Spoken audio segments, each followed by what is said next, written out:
নমস্কার বন্ধুরা, আবার একটি ডেলি ব্লগ নিয়ে চলে এলাম। আশা করি আপনারা সকলেই ভালো আছেন। সুপ্রভাত জানিয়ে সকলকে আজকের ব্লগটা শুরু করছি। এখানে মিঠাই লাড্ডু বসে আছে। আমি কতক্ষণে ওদেরকে বিস্কুট দেবো, কারণ আমি ঘুম থেকে উঠেই আগে খাট বিছানা পরিষ্কার করি। তো এদিকে আগে চলে এসেছি খাট বিছানা পরিষ্কার করতে, আর লাড্ডু বারবার আমায় হাত টেনে টেনে ডাকছে যে চলো খেতে দেবে, চলো খেতে দেবে, চলো। কিন্তু যতক্ষণ আমরা বিছানাটা পরিষ্কার করছি ততক্ষণ আমি ওদেরকে দিই না খেতে। এদিকে আমার বিছনা ঝাড়া হয়ে গেছে, আর ওই হাতেই আমি ভাবলাম যে একটুখানি আলমারিটা, তারপর টিভিটা একটু ধুলো পড়েছে, রাস্তার ধারে ঘর হলে যা হয়, তো একটু পরিষ্কার করে নেবো। মিঠাই লাড্ডুকে বলছি বলে দাঁড়িয়ে দেখছে আবার আমার দিকে। তো আমি ওই খাটটা পরিষ্কার করে নিয়ে ওই হাতে একটু মুছে নিলাম।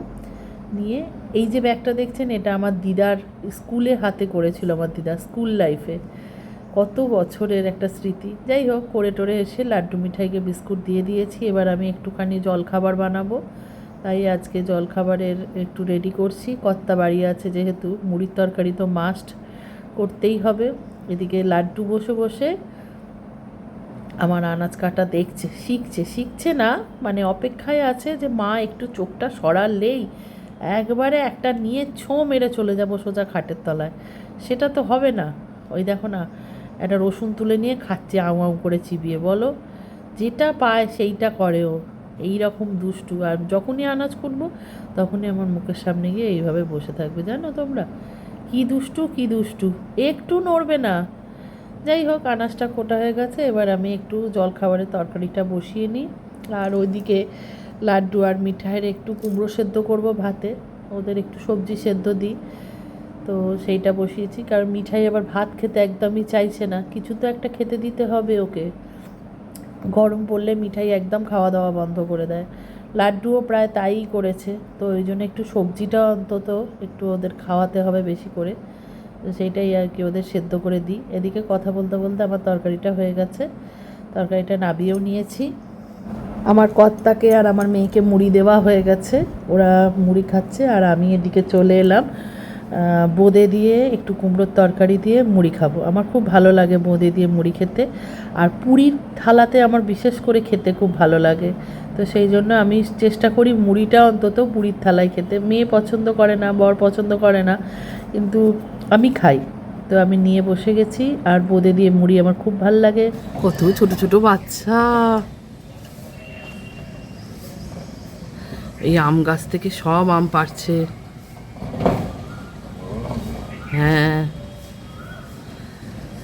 কি অবস্থা, পুরো ধ্বংস করে দিল আম বাগান। হ্যাঁ, আছে আছে আছে।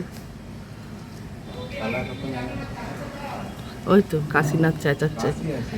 ওই তো বৌদি চাবি দাও চাবি দাও করছে। কাশি বাগানে চাবি দিয়ে রাখে, তো যদি কাশিটা ঢুকে দুটো আম পারে ওই জন্য চাবি দিয়ে রাখে। কি অবস্থা, কাউকে দেয় না তো, নিজেরা বুড়ো বুড়ি খাবে বলে।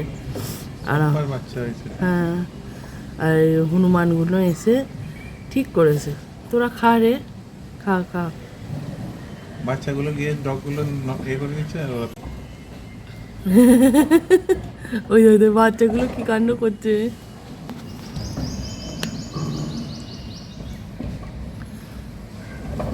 সব আম, এতগুলো আম গাছে পুরো একদম ধ্বংসলীলা চালিয়েছে। কিরম খাচ্ছে দেখ না, ছিঁড়ছে আর টকটক টকটক করে খাচ্ছে। কিরম ছিঁড়ে বসে খাচ্ছে, মানুষের মতো বসেছে দেখো।